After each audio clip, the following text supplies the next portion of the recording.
রাত্রি 12টা 10 আড়াইটে 3টে কোনো টাইম নেই, কোনো সময় নেই। ভিডিও কল কি করে করে এটা কোনো আমাকে কল এবং মেসেজ এবং ভিডিও কল একজন বিধায়ক ও একজন কাউন্সিলর পর্যন্ত পিয়ালি পোদ্দার 23 নম্বর ওয়ার্ড কাউন্সিলরের নাম দীপেন্দ্র অধিকারী। নয়নমণির বিরুদ্ধে তো বলেইছে ও নাকি ওর বাড়িতে কাজ করতো। তো আপনাদের কি অভিজ্ঞতা, আপনারা কেন এখন হঠাৎ বিধায়কের বিরুদ্ধে মুখ খুলছেন? হঠাৎ না, এতদিন ধরে বলতে পারিনি, তার কারণ ওই একটাই, আজ যদি কোনো রকম ক্ষতি করে বা কোনো রকম অন্য কোনো মানে কি বলবো নানা দিক থেকেই ক্ষতি করতে পারে আমাদের, আমি বিধায়ক হয়ে। আর 3টে বছর ধরে আমি যেটা প্রথম থেকে বলতে চাইছি, 3টে বছর ধরে আমি আমাদের এই বিধায়কের কাছে একটি কর্মজীবনের জন্য যেতাম বা যাতায়াত করেছি, দলের কাজকর্ম করেছি, সমস্ত কিছু করেছি। উনি কাজকর্ম তো দেনই, উল্টে উনি আমাকে কল এবং মেসেজ এবং ভিডিও কল একজন বিধায়ক ও একজন মহিলা তৃণমূল, সাধারণ একটা নর্মাল মহিলা তৃণমূল কর্মীকে একটা রাত্রি 12টা 10 আড়াইটে 3টে কোনো টাইম নেই, কোনো সময় নেই, ভিডিও কল কি করে করে। এটা কোনো প্রয়োজন হলে আমাদের তৃণমূল মহিলা কর্মীকে একটা কল করতে পারে, বা কিন্তু বারবার কেন কল করবে বা ভিডিও কল করে উত্তক্ত করা। তার থেকেও বড় কথা হচ্ছে আমি আমার হাজবেন্ডকে যখন নিয়ে দিনের বেলা যেতাম, তার বদলে উনি মেসেজ দিচ্ছেন যে রাতে বাড়িতে এসে দেখা করো, দেখছি। এই 3টে বছর ধরে আমি দলের হয়ে কাজ করে গেছি, কাজ তো কর্মজীবন তো আমি পাইনি, উল্টে আমি মেসেজ কল কুপোস্টার মেসেজে এইগুলোই পেয়েছি। কিন্তু আমি হ্যাঁ এই জায়গা থেকে বেঁচে গেছি। আজ আমি ওই দেবশ্রী ও বলার পর থেকে আমি বললাম যে না, আমি আর রাতে তো দেখা বললো না, যে রিয়ালিটি তুমি রাতে কোনোদিনই দেখা করতে যাবে না, কারণ ওর অভিজ্ঞতা তো আছে, শুনিয়েছি, জানি, প্রকাশ করতে পারিনি, কারণ আমি যে পরিবারের মধ্যে আছি, কিছু আমার মেয়ের বা হাজবেন্ডের কিছু ক্ষতি করলে সেটা আমি কি করে সামাল দেবো।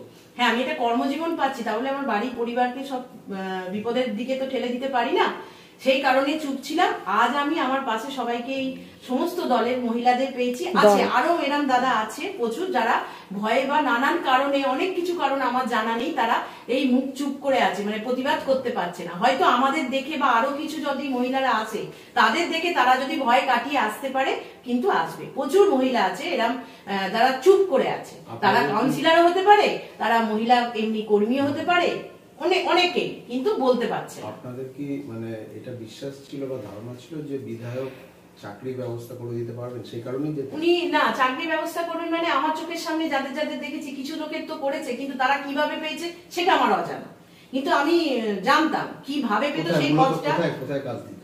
এই পৌরসভায় আছে, হসপিটালে আছে। আমাকে যেমন বলেছিলেন দুটো, পৌরসভায় ঢোকাবেন, দ্বিতীয় বলেছিলেন যে হসপিটালে ব্যবস্থা করে দেবো।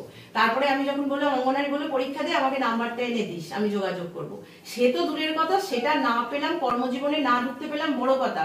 সে তার থেকেও উনি কেন আমাকে ভিডিও কল প্রস্তাব দেবেন, তার থেকে মেসেজে প্রস্তাব, মানে মেসেজের আমার কাছে কল সমস্ত সব আছে ওর কাছে। মেসেজে আমাকে বলছে তুই রাতে দেখা কর, আমি দেখছি। বা আমি 3 নম্বর নয়, কত নম্বর বলবো এখন এই মুহূর্তে মনে করছে না, আমি এই ওয়ার্ডে এই কাউন্সিলরের সাথে কথা বলছি, তুই এখানেই আয় না, এসে দেখা কর, বা রাতে তুই বাড়িতে আস। কিন্তু আমি যতদিন গেছি, আমি আমার হাজবেন্ডকে নিয়ে দিনের বেলায় দেখা করতাম, কোনোদিনই কথা হয়নি।